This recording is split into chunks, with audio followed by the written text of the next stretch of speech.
ট্রান্সশিপমেন্টের মাধ্যমে ভারতের ভূখণ্ড ব্যবহার করে বাংলাদেশের পণ্য তৃতীয় দেশে যাওয়ার ব্যবস্থা বাতিল করেছে ভারত। এর ফলে ট্রান্সশিপমেন্টের মাধ্যমে স্থলপথে বাংলাদেশের পণ্য নেপাল ও ভুটানে যাওয়ার সুযোগ আপাতত বাতিল হলো। এই সিদ্ধান্তে ভুটান, নেপাল ও মিয়ানমারের সঙ্গে বাংলাদেশের বাণিজ্যে বিঘ্ন ঘটতে পারে বলে আশঙ্কা করা হচ্ছে। গতকাল মঙ্গলবার ভারতের central board of indirect taxes and customs এই সুবিধা বাতিল করে আদেশ জারি করেছে।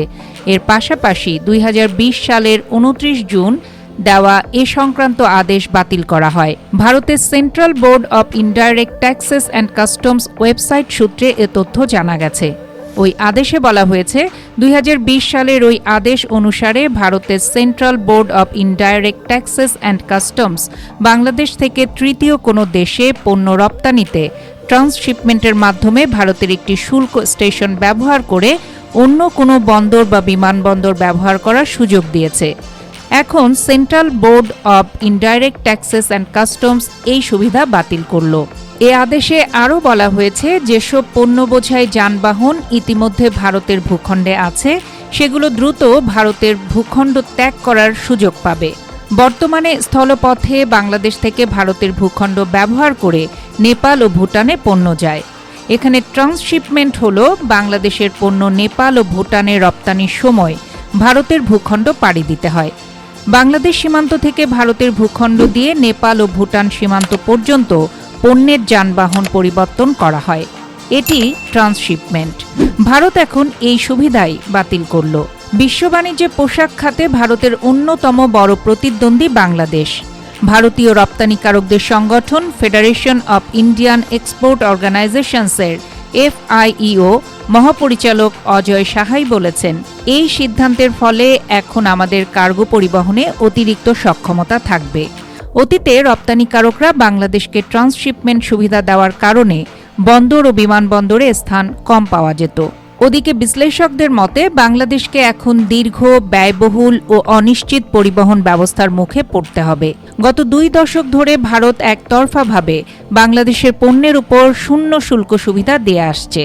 তবে লালমনিরহাটে চীনের সহায়তায় বিমান ঘাঁটি উন্নয়নের পরিকল্পনা এবং সেই অঞ্চল ভারতের চিকেন নেক করিডোরের কাছাকাছি হওয়ায় দিল্লি একে নিরাপত্তা ঝুঁকি হিসেবে দেখছে। সবকিছু বিবেচনা করেই এমন সিদ্ধান্ত নিয়েছে ভারত, এমনটাই মত বিশ্লেষকদের।